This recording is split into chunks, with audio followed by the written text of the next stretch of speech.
तो बच्चों आज से शुरुआत होने वाली है चैप्टर 5 लॉज ऑफ मोशन की। और जिस व्यक्ति की छवि आप अपने स्क्रीन पर अभी देख रहे हैं उनका नाम है सर आइजैक न्यूटन। आज नहीं, मोशन में बहुत पहले से लोगों की दिलचस्पी रही थी और हम इतिहास में चलेंगे लगभग आज से 2500 साल पहले और देखेंगे किन किन लोगों का कंट्रीब्यूशन रहा है मोशन के फील्ड में। मोशन आपकी जान भी ले सकता है, ये भी आप देखने वाले हो। थोड़ा सा इतिहास बताएंगे आज आपको मोशन का। तो जितने भी लोगों ने विज्ञान के लिए अपना बलिदान दिया है, ये हमारी रिस्पॉन्सिबिलिटी बनती है कि हम उनको सम्मान दें। ओके, चैप्टर 3 और चैप्टर 4 अगर आपको याद हो तो उनमें उनके नाम तो पहले मैं बता देता हूं। वो थे motion in a straight line और दूसरा था मोशन अलोंग अ प्लेन। इन दोनों चैप्टर्स में हमने बेसिकली बात की है वेलोसिटी की, डिस्प्लेसमेंट की, एक्सेलरेशन की, और मोशन को इन तीनों फिजिकल क्वांटिटीज के जरिए हमने समझने का प्रयास किया है। बहुत सारे एग्जाम्पल्स देखे हैं, लेकिन आपने अगर ध्यान दिया होगा तो कहीं पर भी मैंने फोर्स शब्द का उपयोग नहीं किया था क्या? तो आप एक बात का ध्यान रखेंगे, मैकेनिक्स की वह शाखा जिसमें बिना फोर्स के मोशन को एनालाइज किया जाता है उसे हम कहते हैं kinematics, right? Without taking into effect the force, that is kinematics. और मैकेनिक्स की वह शाखा जहां पे फोर्स को ध्यान में रखते हुए आप मोशन का विश्लेषण करते हैं उसको हम कहते हैं dynamics, right? So when you analyse motion taking into effect the cause of motion, उसको हम कहते हैं डायनामिक्स। तो डायनामिक्स की आज से शुरुआत होने वाली है। सबसे पहला प्रश्न यह है कि वो कौन है जो ऑब्जेक्ट्स को मोशन में रखता है? इसका उत्तर ढूंढना बहुत जरूरी है। तो पहले कुछ एग्जांपल्स के जरिए आपको समझाता हूं मैं। और एक और चीज, वीडियो की स्पीड बढ़ा लो, 1.25x तो आप कर लो नीचे प्लेयर सेटिंग्स में जाके। बड़ा मजा आने वाला है आज का सेशन में। इतिहास बहुत ही शानदार है मोशन का, बड़ा मजा आएगा। चलिए शुरुआत करते हैं। तो मेरा प्रश्न है आपसे, सोचिएगा इस बारे में, who governs the motion of bodies? वो क्या है जो ऑब्जेक्ट्स को मोशन में रखता है? आप ये पहला एग्जांपल देखिए, पतझड़ का मौसम है, the fall, right?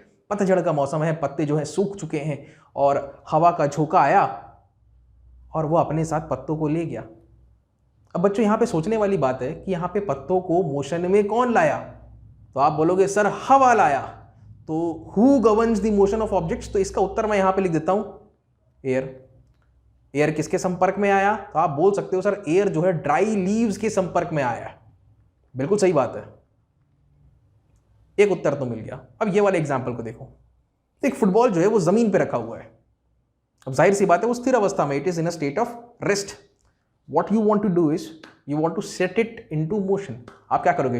You are going to kick it, आप उसको किक मारोगे, ठीक है? जैसे ही आपको किक मारा तो फुटबॉल क्या होगा? थोड़े दूर जाएगा। यहां पे क्या हुआ? यहां पे इस ऑब्जेक्ट को, इस फुटबॉल को कौन मोशन में लाया?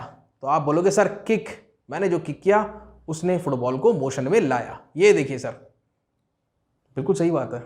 एक और एग्जांपल देखो, उत्तर तो मिलते जाएंगे आपको एक एक करके हर एक एग्जांपल में।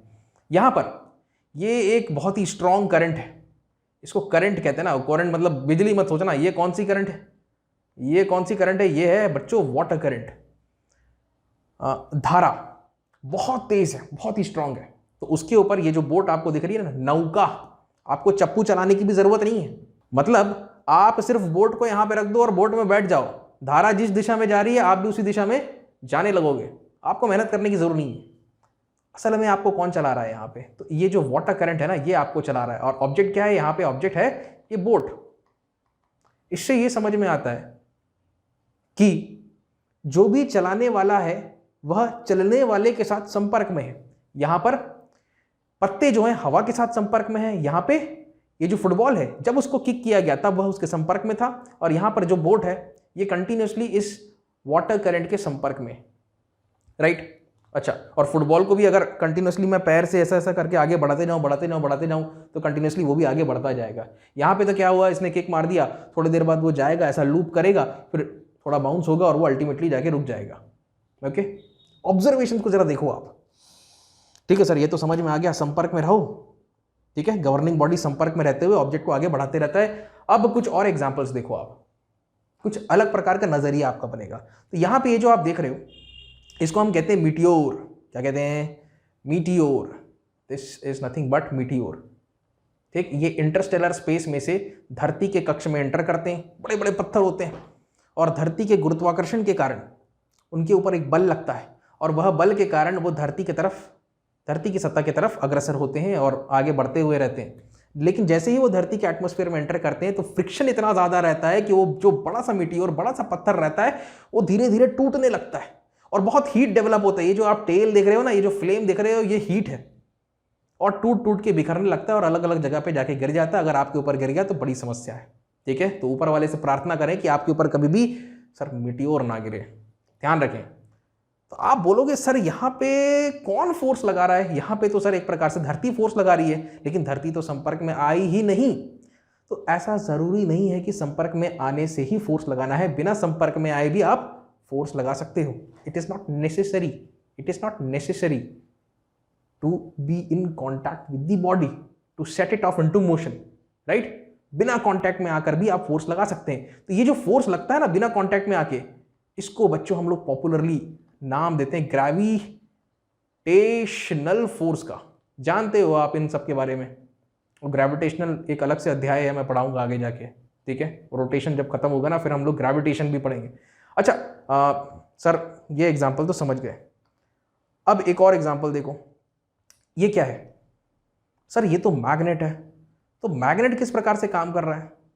देखो यहां पे जिस ऑब्जेक्ट की मैं बात कर रहा हूं, ऑब्जेक्ट जो है वो है नेल्स, खीले, समझते हो ना? वो दीवार में ठोकते हैं, राइट, हथौड़े से, that is what you call a nail.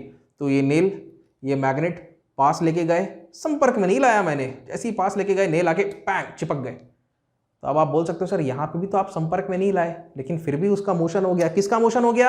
आप बोलोगे सर नेल्स का मोशन हो गया। ये कैसे संभव हुआ? तो यहाँ पर भी एक फोर्स जो है, अदृश्य फोर्स है, वो लग रहा है। उसको हम कहते हैं प्यारे बच्चों मैग्नेटिक फोर्स। अब आगे कैसे बढ़ें? आगे बढ़ने के लिए एक और प्रश्न मैं आपके सामने प्रस्तुत करता हूं, इसका उत्तर भी ढूंढेंगे हम साथ में मिलके। जरा पढ़ें आप इसको, बड़े प्यार से पढ़ें। What happens when a body is moving uniformly?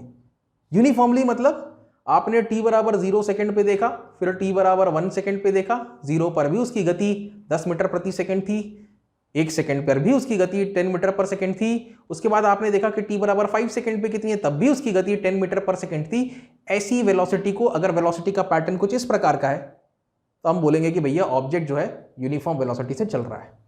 ठीक है, बात हो गई क्लियर? मतलब उसके वेलोसिटी में कोई बदलाव नहीं आ रहा है, ना ही दिशा में बदलाव आ रहा है, ना ही उसके मैग्नीट्यूड में बदलाव आ रहा है। हाँ जी सर, ये तो समझ गए।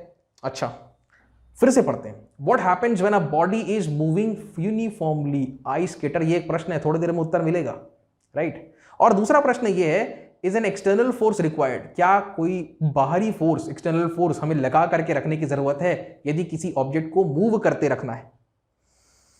हाँ, प्रश्न तो खतरनाक है। एक बात सुनो, मान लो ये जमीन है और यहां पे मैं बच्चों एक ब्लॉक रखता हूं, और ये कार्डबोर्ड है ना, वो जो बड़े बड़े बॉक्स होते हैं ना कार्डबोर्ड वैसा। अच्छा, उस कार्डबोर्ड में एक थोड़ा सा मैं यहाँ पे होल पंच करता हूँ और यहाँ पे एक धागा लेके उसको एक धागे से खींचता हूँ। जब तक मैं खींचता हूँ वो आगे बढ़ते जाता है, आगे बढ़ते जाता है, फिर कुछ देर बाद ब्लॉक यहाँ पे आ जाता है। आप जरा फिर से पढ़ो इसको। Is an external force required to keep an body in uniform motion? ठीक है, हमसे ये पूछा जा रहा है क्या एक्सटर्नल फोर्स लगा के रखना जरूरी है? तो देखो बच्चों, अगर मैं मान लो यहां पर फोर्स को हटा देता हूं, इस फोर्स को हटा देता हूं, हो सकता है ये ब्लॉक थोड़ा देर चले, लेकिन अल्टीमेटली क्या होगा, ये रुक जाएगा। ठीक है, तो अभी फिलहाल जो ऑब्जर्वेशन हमने देखा उससे तो हमें ये समझ में आ रहा है कि यार देखो, जब तक फोर्स लगाओगे तब तक ऑब्जेक्ट चलेगा। जैसे ही आपने फोर्स हटाया तो हो सकता है ऑब्जेक्ट कुछ देर और चले, लेकिन उसकी गति कम होती जाएगी और होते होते होते होते शून्य हो जाएगी। कॉमन ऑब्जर्वेशन तो ये कहता है। असल में क्या होता है, थोड़ी देर में उत्तर मिलेगा उसका। ठीक है, तो ये दोनों प्रश्नों को अपने मस्तिष्क में जमा के रखें, इनका उत्तर आपको मिलने वाला है। ये आइस स्केटिंग वाला एग्जाम्पल बड़ा ही शानदार है। अच्छा, एक और बात बताते हैं। मान लीजिए आपने नाइलॉन के कपड़े पहने या पॉलिएस्टर के कपड़े पहने, तो आप टाइल्स में बैठे हुए हैं, आप अपने दोस्त से कहते हैं भाई मैं बैठ गया हूं, तू मुझे एक धक्का दे, तो वो आपको धक्का देगा। हो सकता है कपड़ों के कारण आप थोड़ा सा आगे स्लाइड करें, लेकिन अल्टीमेटली क्या होगा, आप रुक जाओगे। यही होगा और कुछ थोड़ी ना होगा। फिर आप बोलोगे यार धक्का लगाए रख, तो वो धक्का लगाए रखेगा और आप आगे मूव करते जाओगे। फिर वो आप बोलोगे उसको कि भाई छोड़ दे, तो हो सकता है थोड़ा सा आप आगे बढ़ोगे और फिर वो मतलब आप रुक जाओगे। इससे ज्यादा और क्या होगा। अब मान लीजिए हम बात करते हैं इस आइस स्केटिंग कंपटीशन की या आइस स्केटर की बात करते हैं। चलिए, जानते हो यहाँ पे फ्रिक्शन बहुत कम रहता है, बहुत कम रहता है। ठीक है, आइस स्केटिंग जब हम करते हैं ये पूरा का पूरा इक्विपमेंट पहन के, आपको मतलब अगर मैं हल्का सा पुश कर दूं और अगर आपने ये आप आइस के ऊपर हो, बिल्कुल ये शूज़ पहने हुए हो, तो क्या होगा पता है आपको? मैं हल्का सा भी पुश करूंगा ना तो आप काफ़ी दूर जाओगे। अब यहाँ पे मैं एक आर्ग्यूमेंट आपके सामने, एक तर्क रख सकता हूँ।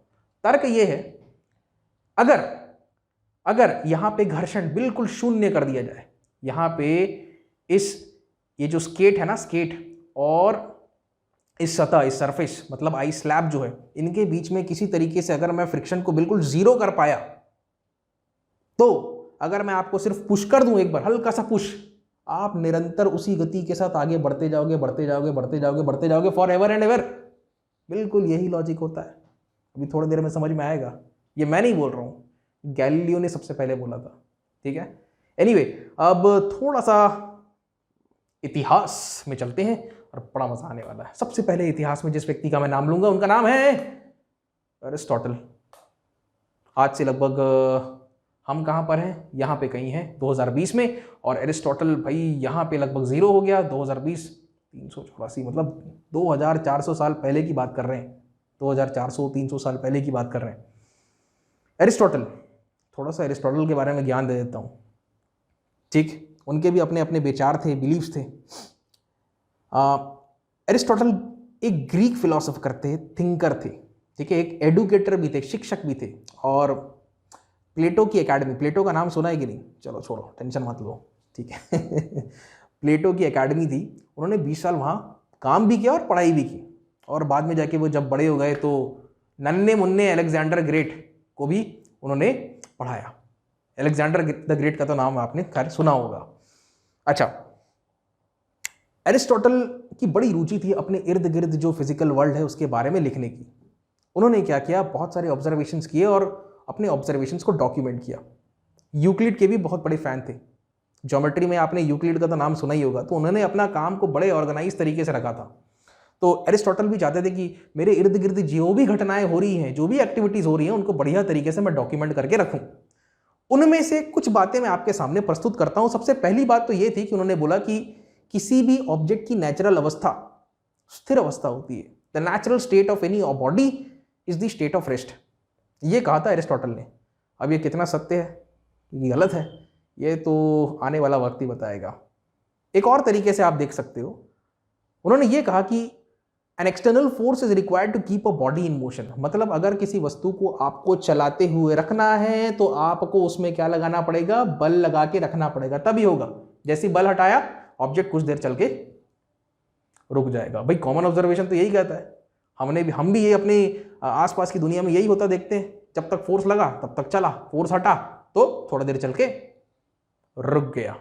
लेकिन बच्चों, सोचने वाली बात है, यहां पर एक बहुत बड़ा फ्लॉ है और इस फ्लॉ को आप इस स्केटिंग वाले एग्जाम्पल से देख सकते हैं। ठीक है, ये वाले एग्जाम्पल देखिए आप। मैंने आपसे क्या कहा? अगर वो एक वेब सीरीज देखी थी मैंने बीच में, सेक्रेड गेम्स, तो उसमें नवाजुद्दीन बोलते हैं, गणेश गायतोंडे बोलते हैं कि कभी कभी तो लगता है अपुनिज भगवान है। तो मान लो आप भगवान हो, ठीक है, आपके पास बहुत सारी पावर्स हैं। आपने क्या किया, इस सरफेस का, ये जो आइस वाला सरफेस है, इसके फ्रिक्शन 0 कर दिया और आपने इस एथलीट को पुश किया। इसने स्केटिंग शूज पहने हुए हैं, तो आपने पुश कर दिया। अब उसकी वेलोसिटी जो भी रहेगी, अगर मान लीजिए उस वक्त जैसे ही आपने पुश किया उस वक्त उसकी वेलोसिटी हो गई 20 मीटर पर सेकेंड, तो उस 20 मीटर पर सेकेंड की वेलोसिटी से यूनिफॉर्म वेलोसिटी बस आगे बढ़ता जाएगा, बढ़ता जाएगा, बढ़ता जाएगा, बढ़ता जाएगा निरंतर। यह होगा, यह फ्लॉ था। एरिस्टोटल के जो विचार थे उसमें उन्होंने इस बारे में सोचा ही नहीं, फ्रिक्शन के बारे में उन्होंने कुछ भी नहीं सोचा। ये बड़ी गलती की उन्होंने। अब बात करेंगे हम लोग गैलीलियो गैलीली। इनका जन्म हुआ था इटली में। इटली में एक छोटा सा शहर है पीसा, PISA, पीसा। और पीसा का नाम आपने कहीं और भी सुना है? कहाँ सुना है? लीनिंग टावर ऑफ पीसा सुना है कि नहीं नाम? अच्छा, सुना होगा। ठीक है, वो टावर है बिल्कुल ऐसा करके, लीनिंग टावर, झुका हुआ, लीनिंग टावर ऑफ पीसा कहते हैं। गैलीलियो की भी हमेशा से मोशन में बहुत बहुत ही ज़्यादा दिलचस्पी थी। ठीक है, और कई सारे एरिस्टोटेलियन जो आइडियाज़ हैं उनको उन्होंने धराशायी किया।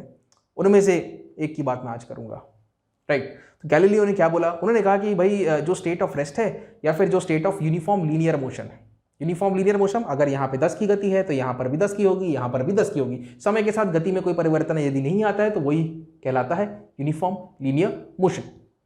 तो उन्होंने बोला जो स्टेट ऑफ रेस्ट होता है ये वही लीनियर मोशन भी होता है। तो भाई लोग चौंक गए, ये क्या बोल रहे हैं, स्थिर अवस्था तो ये है, लीनियर मोशन ये है, यूनिफॉर्म लीनियर मोशन, ये दोनों सेम कैसे हो सकते हैं। अभी आप समझोगे ये दोनों सेम क्यों होते हैं, मैथमेटिकली सेम होते हैं, मैं आपको बताऊंगा उसके पीछे क्या कारण है।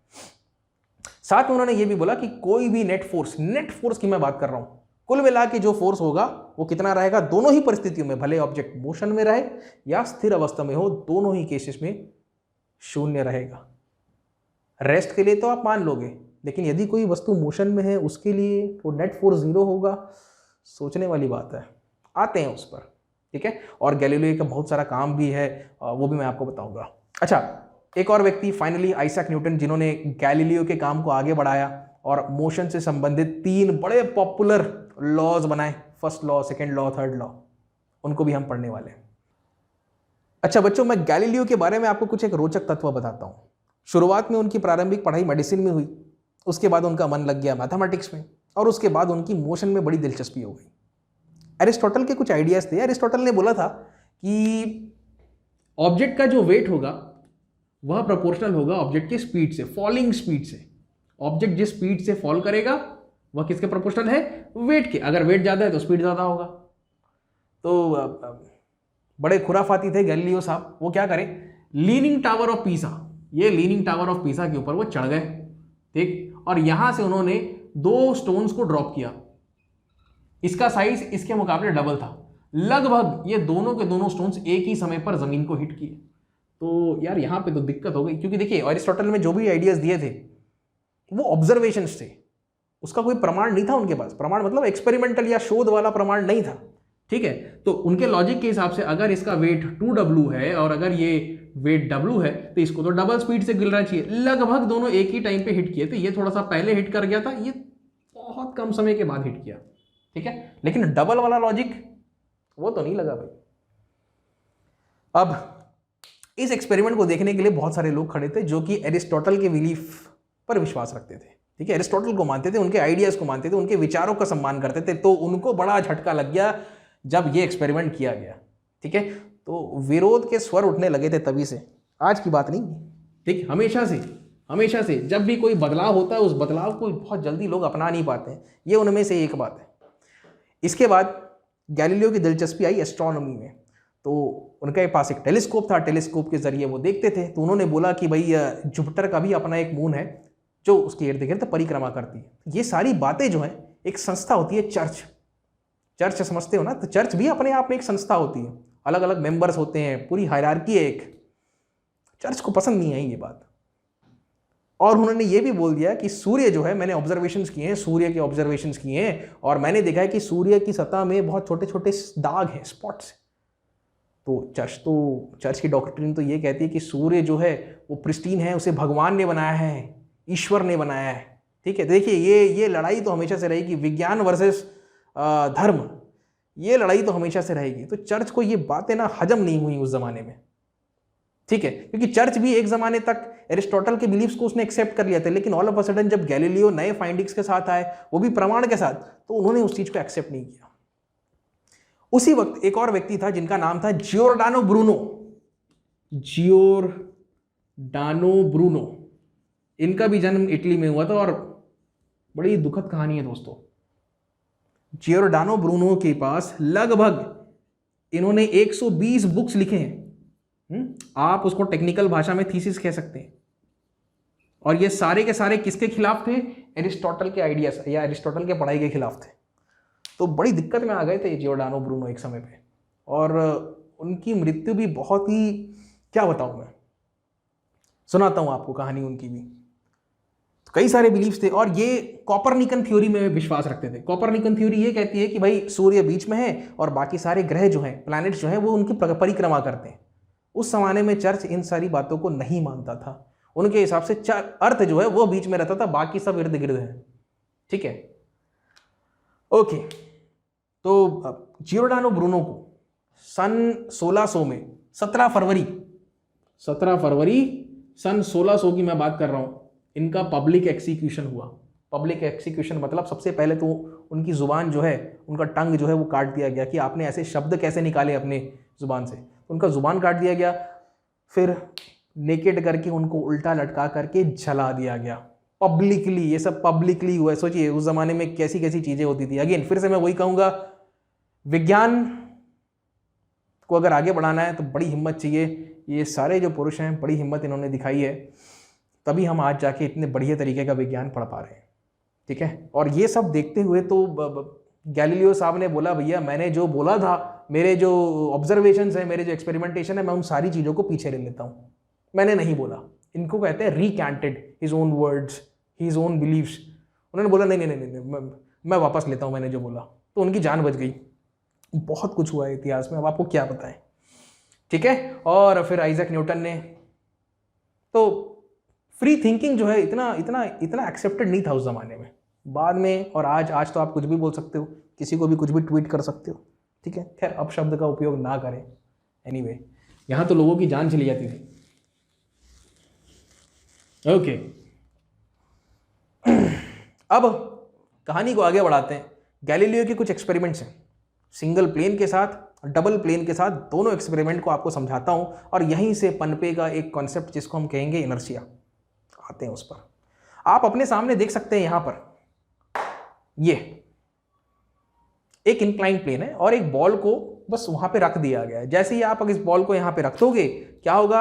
आप बोल सकते हो कि सर बॉल नीचे आएगा। बिल्कुल सही बात है, लगभग बॉल यहां पे पहुंच जाएगा और कुछ गति आ जाएगी, उसमें कुछ गति आ जाएगी।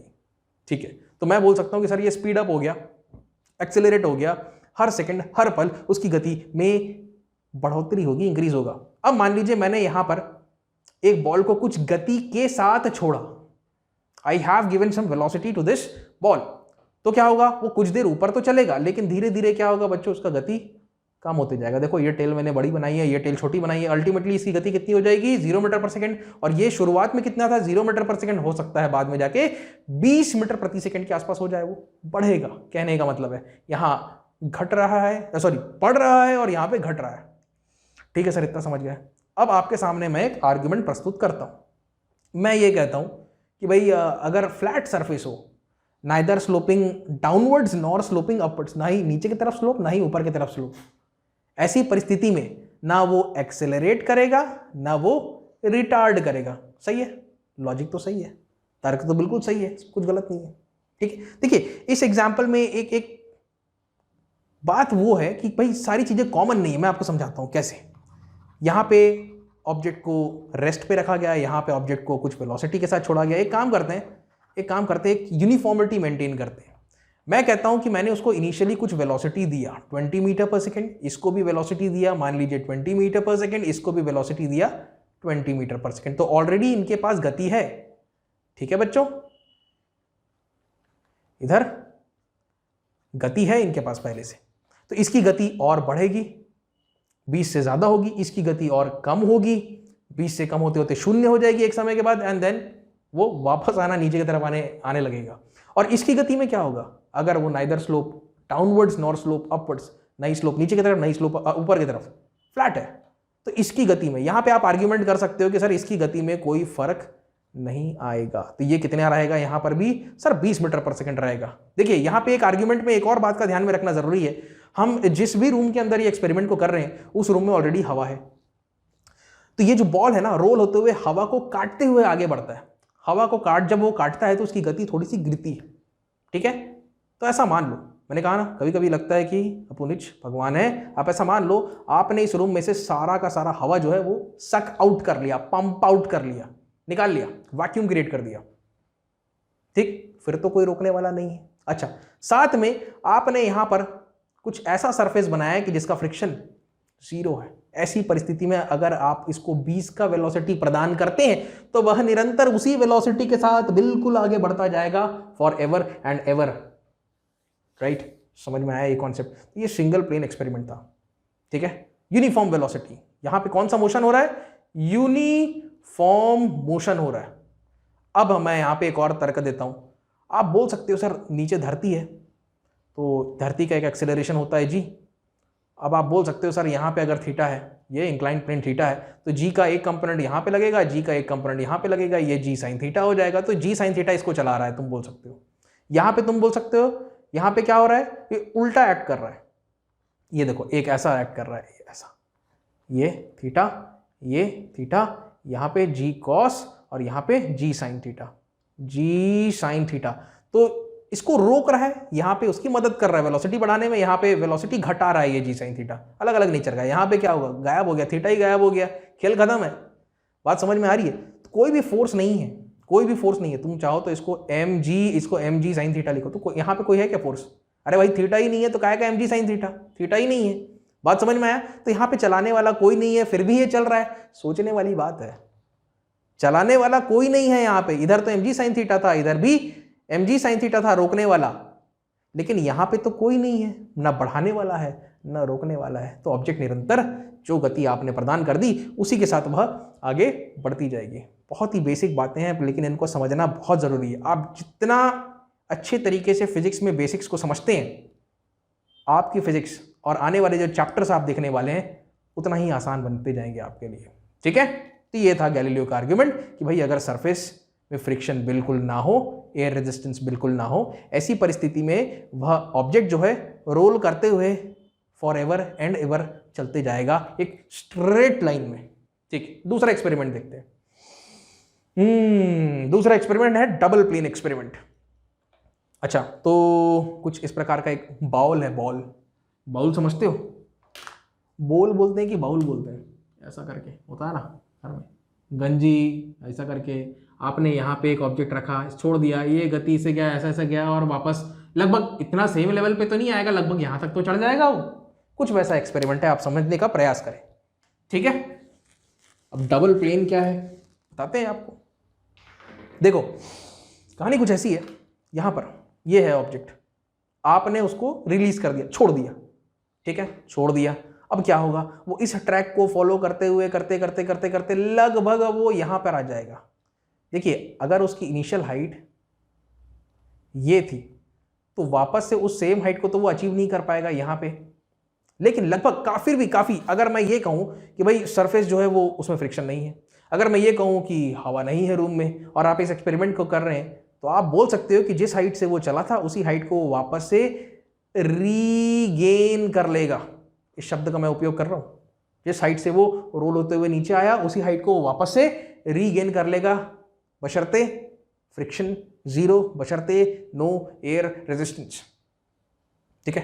तो यहां पर ये कुछ एंगल बना रहा था, θ1 मान लो। अब उस एंगल को मैं कम कर देता हूं, यहां पे एंगल θ2 है और ये θ2 जो है वो θ1 से कम है। राइट?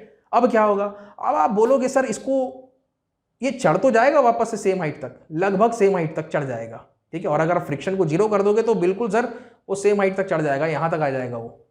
ठीक है? यहां पे क्या हो रहा है बच्चों, उसको ज्यादा डिस्टेंस ट्रैवल करना पड़ रहा है, it has to travel a larger distance to regain the same height. Right? अगर आप इस स्लोप को कम कर दे तो जाहिर सी बात है डिस्टेंस ज्यादा ट्रैवल करना पड़ेगा, लेकिन वो उस हाइट को, इस हाइट को फिर से रीगेन जरूर कर लेगा।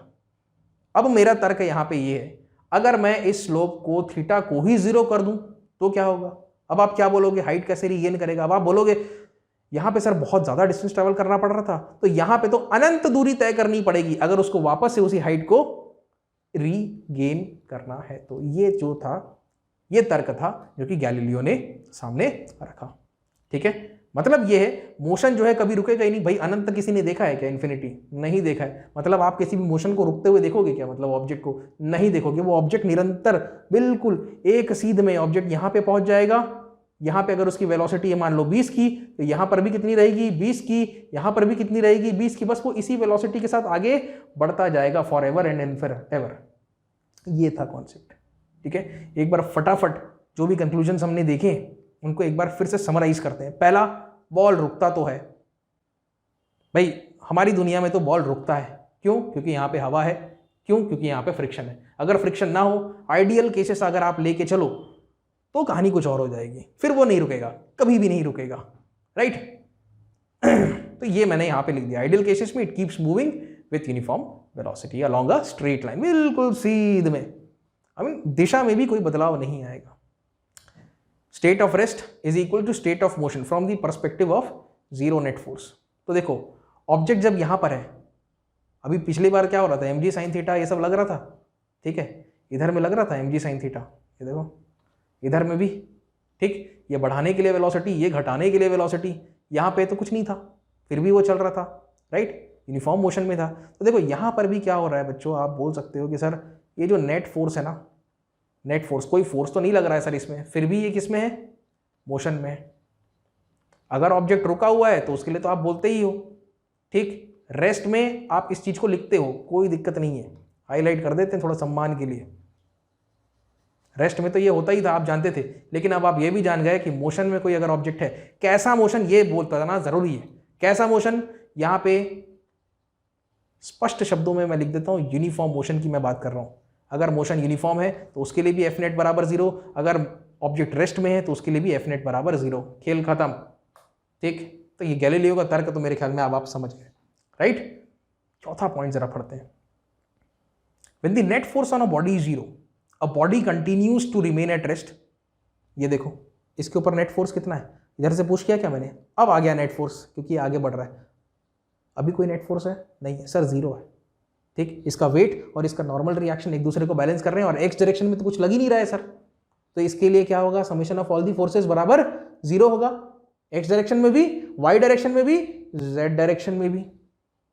समझ गए तुम लोग। एक और चीज, अगर कोई बॉडी मोशन में है, कौन सा मोशन ये स्पेसिफाई करना बहुत जरूरी है, यूनिफॉर्म मोशन। यहीं पे गलती हुई थी अरिस्टोटल से, उसने यूनिफॉर्म मोशन के बारे में बात की ही नहीं थी, ठीक है, लेकिन यूनिफॉर्म मोशन की बात की गैलीलियो ने। अगर यूनिफॉर्म मोशन में रहेगा तब भी उसमें नेट फोर्स कितना रहेगा, 0 रहेगा। तो फिर से summation of all the forces in x y and z direction, कौन सा नेट फोर्स की मैं बात कर रहा हूं, ये हमेशा किसी के बराबर रहेगा, 0 के बराबर रहेगा। इस इक्वेशन को आप रेस्ट के लिए लगाओ या फिर मोशन के लिए लगाओ, दोनों मैथमेटिकली इक्विवेलेंट है, सेम है, बिंदास। समझ गए। तो देखो यहां पे ऑब्जेक्ट क्या है, सर चलता जा रहा है, कितना देर चल रहा है, बस सर चलते ही जा रहा है। बदलाव हो रहा है क्या, नहीं हो रहा है सर कोई बदलाव, बस ये जो बदलाव नहीं होने की प्रॉपर्टी है उसी को हम क्या कहते हैं, ये आप में, मेज में, हम सब में ये कहानी होती है, ये प्रॉपर्टी होती है, वी ऑल रेजिस्ट चेंज। बात समझ में आया, ठीक। The resistance to change is an inbuilt property और इसी को हम कहते हैं inertia. Property of the body to resist change is popularly known as inertia. तो अगर कोई ऑब्जेक्ट मोशन में है तो वह सदैव मोशन में ही रहना चाहेगा, अगर कोई ऑब्जेक्ट स्थिर अवस्था में है तो वो सदैव स्थिर अवस्था में ही रहना चाहेगा। अंग्रेजी में if an object is moving it wishes to keep moving, if an object is in a state of rest it wishes to maintain that state of rest. यही तो कहानी है और इसी प्रॉपर्टी को नाम दिया गया इनर्शिया का, ठीक है। समझ में आई इनर्शिया की बात, ओके। इतनी सारी कहानी आपको इसलिए सुनाई कि थोड़ा सा फिजिक्स में आपका इंटरेस्ट बढ़े, थोड़ा फिजिक्स को इतिहास के तौर पर भी देखा करो, राइट। और क्योंकि पहला लेक्चर है तो एज अ टीचर ये मेरी रिस्पॉन्सिबिलिटी है कि आपको मैं इन सारी चीज़ों को आपके सामने प्रस्तुत करूं। एनीवे, आप कितना देखते हो लेक्चर वो तो आपके ऊपर है, ठीक है। चाहो तो इतिहास वाला पार्ट को स्किप कर सकते हो। एनीवे, तो ये सारे फाइंडिंग्स थे एक महान पुरुष के, गैलीलियो गैलीली। अब आगे बढ़ते हैं, न्यूटन के पहले सिद्धांत की बात करते हैं। तो न्यूटन के पहले सिद्धांत में भी आपको गैलीलियो का इंस्पिरेशन दिखाई देगा। जरा देखो, वो कहते हैं सम्मान के साथ, it states that every body continues in it state of rest or of uniform motion in a straight line. हर एक वस्तु जो है वह अपने स्टेट ऑफ रेस्ट या फिर स्टेट ऑफ यूनिफॉर्म मोशन को मेंटेन करना चाहेगा, unless it is compelled to act otherwise, unless it is compelled by some external agent. और वह एक्सटर्नल एजेंट क्या लगा सकता है, फोर्स लगा सकता है, और फोर्स लगा करके स्थिर अवस्था को मोशन में बदल सकता है और मोशन को स्थिर अवस्था में बदल सकता है, ठीक है। तो ये थोड़ा सा एडिशन किया है भाई, ये इसको मैं हाईलाइट करता हूं, अब आपको समझ में आएगा कि गैलीलियो ने जो बात बोली थी उसमें कुछ एक और एक्स्ट्रा बात बोल करके न्यूटन ने एक लॉ बना दिया। यहां से इसके पहले जो भी लिखा गया है वो गैलीलियो की बातें हैं, और यहाँ से यहाँ तक ये थोड़ा सा जो एडिशन किया गया है ये न्यूटन का एडिशन है। समझ में आया? तो एक बॉडी, एक वस्तु अगर स्थिर अवस्था में है तो स्थिर रहना चाहेगी, अगर मोशन में है तो मोशन में रहना चाहेगी, जब तक कि unless it is compelled otherwise उस पर बाहर तरह से कोई फोर्स ना लगाया गया। अगर आप फोर्स लगाओगे तो कोई मोशन में है, हो सकता है उसका स्पीड और बढ़ जाए, हो सकता है उसका स्पीड घट जाए। अगर कोई रेस्ट में है, हो सकता है वो मोशन में आ जाए। समझ गए तुम लोग? अच्छा, इसको अच्छे से समझने के लिए कहीं ना कहीं इनर्शिया की प्रॉपर्टी छुपी हुई है इसमें। तो पहला एग्जांपल मैं आपको दिखाता हूं। यहां पे एक कार्डबोर्ड है। क्या है ये? कार्डबोर्ड। ठीक है, पुट्ठा समझते हो ना? ये क्या है सर? ये कॉइन है। और ये क्या है? ये सर कांच का ग्लास है। ठीक, तो आप क्या करो, ये कार्डबोर्ड को ना बिल्कुल ऐसा करके, एकदम हाथ से ऐसा करके पकड़ो ऐसा, और तुरंत खींच दो। क्या होगा? सिक्का भी आपके साथ खिंचा जाएगा कि नहीं खिंचाएगा? ये जरा सोच के देखो। सोच लिए? अब मैं बताता हूं। यहां पे देखो क्या होगा। ये होगा, सिक्का जहां था वहीं रहना चाहेगा। सिक्का किस अवस्था में था? तो सर सिक्का जो था इनिशियली वो स्थिर अवस्था में था। तो सिक्का क्या चाहेगा? स्थिर अवस्था में रहना चाहेगा। तो आपने कार्डबोर्ड को तो बहुत बढ़िया से खींच लिया, कोई दिक्कत नहीं, उसको तो मोशन में लाया, लेकिन सिक्का अभी भी स्थिर अवस्था में रहना चाहेगा। इसलिए अल्टीमेटली क्या होगा? वो गिर जाएगा नीचे। ठीक है, इसको हम कहते हैं इनर्शिया, एक स्पेशल टाइप का। आर मतलब है इनर्शिया ऑफ रेस्ट। समझ गए तुम लोग? ठीक, एक और एग्जांपल देखो। A person getting out of a moving train और बस falls in the forward direction. भाई बस का उदाहरण तो नहीं लिया मैंने, एक ऑटो का उदाहरण लिया। जरा इसके जरिए समझते हैं। क्या कर रहा है वो? ऑटो चल रही है और ऑटो से बाहर निकल रहा है। क्या होगा जरा सोच के देखो। ये चल रही है, ऑटो वाला ऐसा चला रहा है, और ऑटो वाले के साइड में यहाँ पे मैं बैठा हूं, ठीक है, या आप बैठे हो। ठीक, आप सडनली बाहर की तरफ उतरना चाहते हो तो क्या हाल होगा? ऑटोमेटिकली बिल्कुल उतर जाओगे क्या एकदम आसान से, कि आगे की तरफ फेंका जाओगे?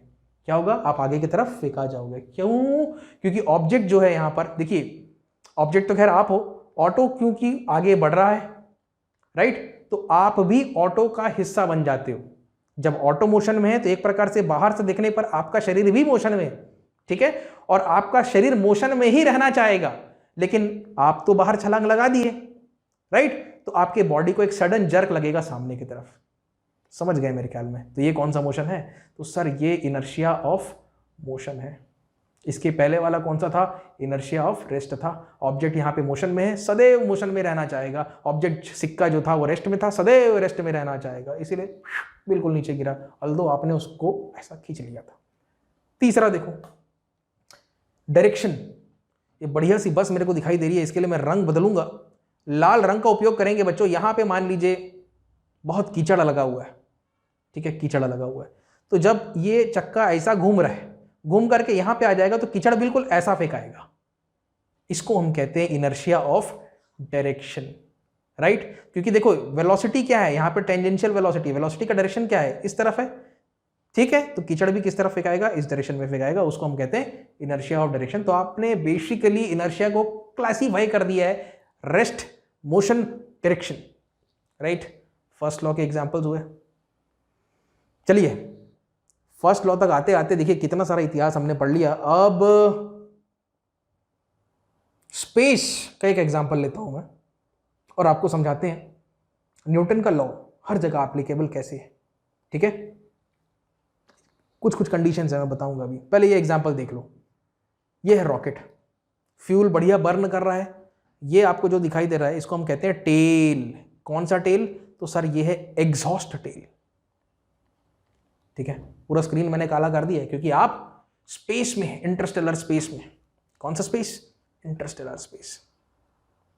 सूर्य की तरफ देखोगे तो बस रोशनी वहीं पे दिखाई देगी, बाकी तो हर जगह काला ही काला, अंधेरा, प्रकाश है ही नहीं, ठीक है। ओके, अब भाई जाहिर सी बात है रॉकेट चलाने के लिए लगता है ईंधन। ईंधन मतलब होता है फ्यूल। तो धीरे धीरे फ्यूल की मात्रा जो है वो कम होती जाएगी, राइट, फ्यूल की मात्रा कम होती जाएगी। अच्छा, फ्यूल की मात्रा कम होती जाती है लेकिन रॉकेट की वेलोसिटी बढ़ती जाती है, राइट, रॉकेट की वेलोसिटी बढ़ रही है। मान लो यहाँ पे रॉकेट का स्पीड है 1000 मीटर पर सेकेंड, यहाँ पे हो गया ये 2000 मीटर पर सेकेंड। एक समय ऐसा आया कि फ्यूल खत्म हो गया। अब फ्यूल खत्म हो गया तो यहाँ पे टेल बनेगा क्या? तो सर यहाँ पे तो टेल नहीं बनेगा एग्जॉस्ट गैस का। यहाँ पे क्या हो रहा था बच्चों, एक्शन हो रहा था, उस एक्शन का यहाँ पे आपको रिएक्शन मिलता है। इस प्रक्रिया को हम कहते हैं प्रपल्जन। तो ये प्रपल्जन जो है, इस पर्टिकुलर कंडीशन में प्रपल्जन जो है वो खत्म हो जाएगा। मतलब आगे आपको यहाँ पे जो फॉरवर्ड पुश मिल रहा था वो पुश अब नहीं मिलेगा, वो क्योंकि वो कितना हो गया, शून्य हो गया। अब भाई तेल खत्म, तेल नहीं कहना चाहिए, ईंधन खत्म हो गया, ठीक। अब गाड़ी आगे कैसे बढ़ेगी। अब यहां पर मान लीजिए इसकी वेलोसिटी थी 3000 की, अब क्योंकि ईंधन खत्म हो चुका है अब वह इसी वेलोसिटी के साथ आगे बढ़ेगा, फिर रॉकेट यहां पे आ जाएगा। बात समझ गए तुम लोग, ये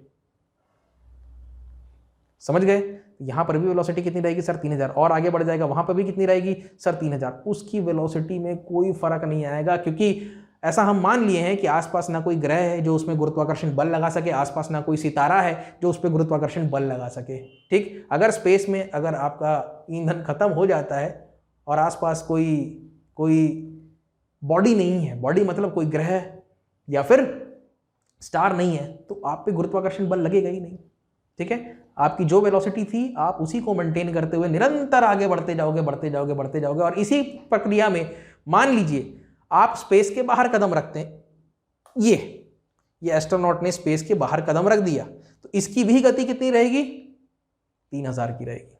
समझ गए आप लोग, राइट। तो यहां पर भी वही बातें हो रही हैं, भले ऑब्जेक्ट मोशन में है लेकिन नेट फोर्स कितना है, 0 है। इसके बाद उसकी गति बढ़ेगी नहीं, मेंटेन रहेगी। तो ये कौन सा मोशन है, यहां पर भी यूनिफॉर्म मोशन है।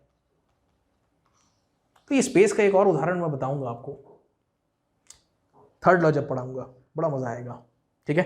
तो ये एक एग्जांपल हो गया। अब आज के लेक्चर को समाप्त करते हैं और मास को समझने का प्रयास करते हैं from the perspective of first law of motion. चलिए, इसको मैंने नाम दिया मास वर्जन 1.0। शानदार एग्जांपल है, जरा देखें और लेक्चर को फिनिश करेंगे। Mass of the body is a measure of its inertia. Inertia का जो माप है वही क्या है, मास है, right. Measure of inertia is what you call mass. Okay sir, लेकिन क्या हम इसको फील कर सकते हैं, सोच सकते हैं इसके बारे में? चलिए उसके बारे में बताते हैं आपको। जितना ज्यादा मास उतना ज्यादा इनर्शिया, जितना ज्यादा इनर्शिया उतना ज्यादा रेजिस्टेंस बदलाव को, ठीक है। जितना कम मास उतना कम रेजिस्टेंस, उतना कम इनर्शिया। अभी फिलहाल आप इतना समझो, मोर मास मतलब मोर इनर्शिया, लेस मास मतलब less inertia, right. Mass is inertia and vice versa, कह सकते हो आप। Okay, it is easier to kick a football away, but to do the same to a stone of same size is nearly impossible. अगर एक football रखा है तो उसको किक मार दोगे, ठीक। क्यों किक मार दोगे? क्योंकि देखो वो तो हल्का है, तो आप उसको किक मारोगे तो काफी दूर जाएगा। अगर कोई पत्थर है, वहां पर कोई पत्थर है, उसको किक मारोगे तो भाई आप ही को किक लग जाएगा, पत्थर क्या जाएगा आगे। बात समझ में? मतलब फुटबॉल के आकार का शेप, साइज एंड शेप का अगर मैं पत्थर रख दूं, आपको बोलूं भाई वो फुटबॉल है, तो मार के तो देख, आपने मारा और आपका बैंड बज जाने वाला है, ठीक है। ये बातें क्यों, एक के पास मास कम है, दूसरे के पास मास ज्यादा है। फुटबॉल को अपने जगह से डिस्प्लेस इसलिए हुआ क्योंकि उसके पास कम मास मतलब कम इनर्शिया। स्टोन अपने जगह से हिला ही नहीं क्योंकि उसके पास बहुत ज्यादा मास, बहुत ज्यादा इनर्शिया, बहुत ज्यादा इनर्शिया मतलब बहुत ज्यादा रेजिस्टेंस टू चेंज। वो अपने स्थिर अवस्था को छोड़ेगा ही नहीं, ठीक है, अनलेस आपके पास हल्क हो, ठीक है। तो हल्क और स्पाइडरमैन की लड़ाई होती है। जाहिर सी बात है, स्पाइडरमैन एक लाइट वेट चैंपियन है, हल्क एक हैवी वेट चैंपियन है। भाई इन दोनों की लड़ाई में कौन जीतेगा? जिसके पास ज्यादा मास हो। मास ज्यादा किसके पास है? हल्क के पास है। ज्यादा मास है मतलब ज्यादा इनर्शिया है। क्या कभी स्पाइडरमैन हल्क को उठाकर फेंक सकता है? नहीं। क्या कभी हल्क स्पाइडरमैन को उठा के फेंक सकता है? फेंक सकता है, क्योंकि इसके मुकाबले इसके पास जो इनर्शिया है वो कम है। इनर्शिया कम है तो इसको उठा के वो इजीली फेंक सकता है। समझ में आया? हल्का फुल्का आपको आइडिया हो गया है कि मास को हम इनर्शिया से कैसे रिलेट कर सकते हैं। तो बच्चों आज के लेक्चर में बस इतना ही। उम्मीद करता हूँ आपको बड़ा मजा आया होगा। नीचे कमेंट करके मुझे लिख के बताएं, और आने वाले सेशंस में आपको मास का वर्जन 2.0 बताएंगे, और किस परिप्रेक्ष्य में? सेकेंड लॉ के परिप्रेक्ष्य में। बड़े प्यार से आपको समझाएंगे सेकेंड लॉ ऑफ मोशन। अगले लेक्चर में इनफैक्ट हम लोग मोमेंटम पढ़ेंगे और सेकेंड लॉ ऑफ मोशन पढ़ेंगे बड़े शानदार तरीके से। कुछ न्यूमेरिकल्स भी बनाएंगे, ठीक है। बहुत ही थरो लर्निंग होने वाली है आप सबकी अगर आप इन लेक्चर्स को फॉलो कर रहे हैं, right. So guys, that was all for today. See you again in the next video. अगले वीडियो में मिलते हैं, तब तक के लिए take care, have a nice day, keep learning, keep watching. Thank you.